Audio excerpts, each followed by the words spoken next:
There are some days where I really don't feel like getting out of bed. I snooze my alarm, I switch it off. I have to drag myself out of bed and hope I present a productive and happy front to my coworkers and to my friends and my family.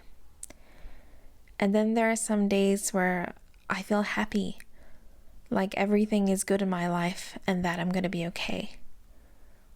But most days I'm in the middle. I'm not very anxious or depressed, but I'm not thriving and happy either. I'm in a state of limbo. I'm in the in-between.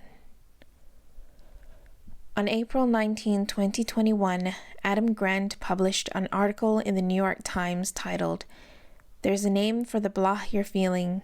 It's called languishing." Languishing is defined as a sense of stagnation and emptiness. It feels as if you're muddling through your days, looking at your life through a foggy windshield, and it might be the dominant emotion of 2021.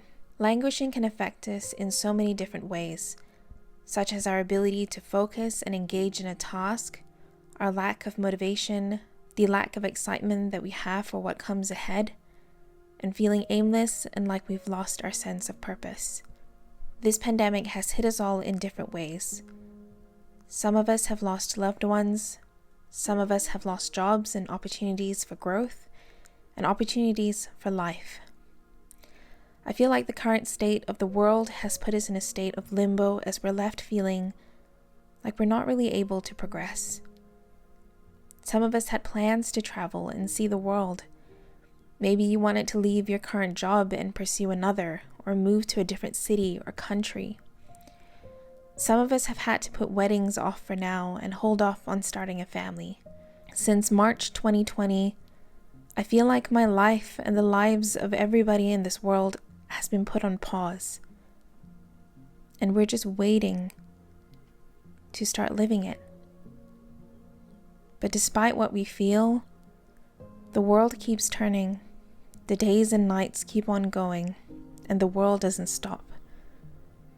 The world doesn't stop for the pandemic. We've been at this for a year and a half now, and at the start I felt like people were more empathetic, supportive, and kinder towards one another.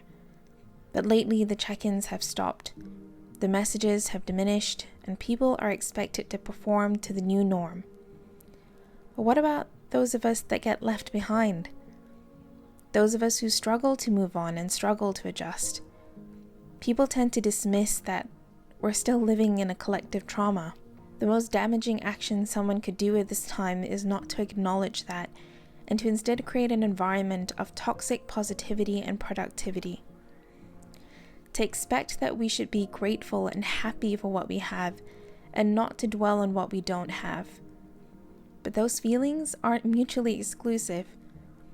It is possible for us to be grateful for the things that we do have, and yet mourn over the people and experiences that we currently don't have access to, which can often result with us feeling torn between feeling anxious, nervous, or sad, and feeling like we should be hopeful and optimistic. There is a time to heal and a time to hope, and that can happen separately for some of us and simultaneously for others.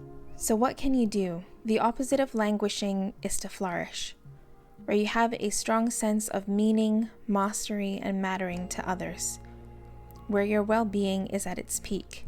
But how do you get there? To start, what you need to do during this time is to acknowledge how you are feeling. Along with the loss of loved ones or jobs and opportunities, what we are mourning most is the loss of normalcy.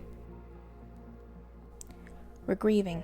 And distracting yourself at this time and burying your feelings through Netflix binges or excessive gaming is a self-coping mechanism that can only get you so far. It is important during this time that you are actively aware of how you are feeling so that you can manage your emotions. Give yourself permission to have emotions. It's okay. Number 2 is to recognize what you can and can't change. This has been especially tough for me, as I always try to control every aspect of my life, and it feels powerless, even demoralizing, to not be able to do that. Privileges like being able to travel and see my family at this time are out of my reach, and while focusing on that makes me angry and hopeless at times, I can't do anything to change that. What I can control now is how often I speak to my family and my friends, and go on little adventures like going to a bookshop or explore a new restaurant to compensate for not being able to travel right now. Focus on areas of your life that are within your control. More important than ever before is to be selective with what activities and people are worth your energy and time. Time spent on activities that don't bring you joy, meaning, or purpose is time you are robbing yourself from being able to thrive. Number 4 is to be in the moment. Recognize that these moments of sadness and grief will eventually pass, and that you will have moments throughout your days where you are happy or really sad, and that's okay. Our emotions comes in waves. They touch the shore, but eventually they leave us. Manage your emotions as they come and be mindful in every moment. Number 5 is to aim to flourish. During a time where we are limited in what we can do, the biggest trap we can fall into is to get so stuck in our routines that we start performing them on autopilot, and we're not really engaging in any of the activities or people that we're spending our time with.